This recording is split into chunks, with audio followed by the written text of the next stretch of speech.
என் சவப்பெட்டி கூட என்ன மன்னிக்காது. என்னோட இது கூட மன்னிக்காது. நான் தூக்கு போட்டுன்னு சாவேன்.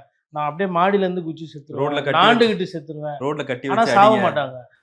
அதுதான் அதில சிறப்பு. சாவாம பார்த்தீங்கன்னா, அடுத்த தேர்தல்ல திருப்பியும் வந்துட்டு எதையோ ஒரு கட்சிய புடிச்சு அவங்க கைய தூக்கி நிப்பாங்க. ஸோ அப்போ இப்போ நாட்டு மக்களுக்கு ஓகே. அரசியல்வாதிங்க சொல்றது எதையுமே ரொம்ப சீரியஸா எடுத்துக்கக்கூடாது. இதுவும் அரசியல். அப்ப அரசியல்ல நிரந்தர நண்பரும் இல்ல, நிரந்தர எதிரியும் இல்ல. அந்த அந்த விஷயம் மாறல. அதை தாண்டி இப்போ விஜய் அவர்கள் வருவாங்களேன்னு கேட்குறீங்க. விஜய் அவர் விசாரணைக்கு போவாரா? இல்ல வந்து ஜனநாயகன் படம் சம்மந்தமா எதனா பேசுவாருன்னா, அதுக்கே பதில் தெரியல. இல்ல கூட்டணிக்கு வந்து விஜய் கலந்துக்குவாரா, வருவாரான்னா, அதுக்குண்டான சமிக்கைகள் எனக்கு இருக்கிற மாரி தெரியல.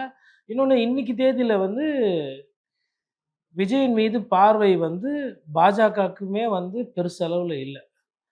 எடப்பாடி பழனிசாமி அவர்களுமே வந்து அந்த கூட்டணி வந்து இனிமேல் டிடிவி தினகரன் வந்ததுக்கு பிறகு வேற யாரும் புதுசா வந்தா வந்தா வரட்டும், இல்லன்னா வேணான்ற அந்த புள்ளிக்கு போயிட்டாங்க. இதுல ரொம்ப சிறப்பான ஒரு விஷயம் என்னன்னா, விஜய் அவர்கள் பற்றி பேசிய பொழுது டெல்லியில ஒரு சிலர் பாஜக தலைவர் வந்து அவர் வந்து ஆன்டி நேஷனல் அப்படின்ற மாரி சொல்லியிருக்காங்க. அதாவது எச் ராஜா பத்திரிகையாளர்கள் ஆன்டி நேஷனல் சொல்றது வேற. பாஜகல முன்னணி தலைவர்கள் அவங்க அதாவது அமித்ஷா இருக்கக்கூடிய ஒரு இடத்துல இந்த மாரி பேசும்போது ஒருத்தர் தலைவர் முன்னாடி சொன்னார், "அது ஏதோ சில பல பிரச்சனைகள் இருக்கு. அவங்களுக்கு பணம் வந்து போறதுலலாம் சிக்கல் இருக்கு. நம்ம அதனால அது வேண்டாம்." அப்படி. அப்ப நான் என்ன புரிஞ்சுக்கிறேன்னா, விஜய் வந்து ஒரு ஃபர்ஸ்ட்டு தேவைப்பட்டாரு. இனிமேல் அவரு தேவைப்பட மாட்டாரு. அவர நம்ப எப்படி வேணுமோ அப்படி பயன்படுத்திக்கலான்ற அந்த புள்ளிக்கு வந்து பாரதிய ஜனதா கட்சி நகருது. கிட்டத்தட்ட. இந்த பிஜேபி விஜய எதிரியா பார்க்குறாங்களா? பிஜேபி எல்லாம் விஜய் எல்லாம் எதிரியா பார்க்க வேண்டிய அவசியமும் இல்ல. அவங்க பார்க்கவே இல்ல. விஜய் தான் இந்த எல்லாரையும் ஆன்டி எதிரியா நேஷனல்னு பார்த்துக்கிட்டு சொல்றது ரொம்ப பெரிய வார்த்தை இல்ல. இல்ல. அது இது வந்து குளோஸ் டோர்ல நடந்த ஒரு விஷயம். சரி நான் இத எதனால இந்த வார்த்தைய சொல்றேன்னா, தினகரன் செய்தித்தாள்ல செய்தி வருது.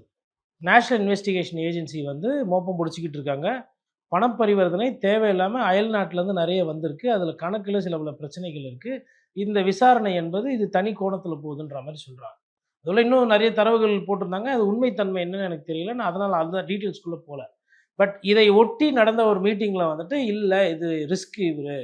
இது நமக்கு இப்ப வேண்டாம்." அப்படின்ற மாரி அவங்க பேசியிருக்காங்க. அப்ப என்னன்னா, அவங்களுக்கு ஒரு பெரிய ஆர்வம்லாம் கிடையாது. விஜய பொறுத்தவரையிலும் அவரு வந்து திமுக தீய சக்தி, திமுகவுக்கு நான் தான் எதிரி, பாஜகவ நான் கொள்கை ரீதியா எதிர்க்கிறேன் அப்படின்னு சொல்லிட்டு அவர் பாட்டுக்கு பேசிட்டு போயிட்டோம்.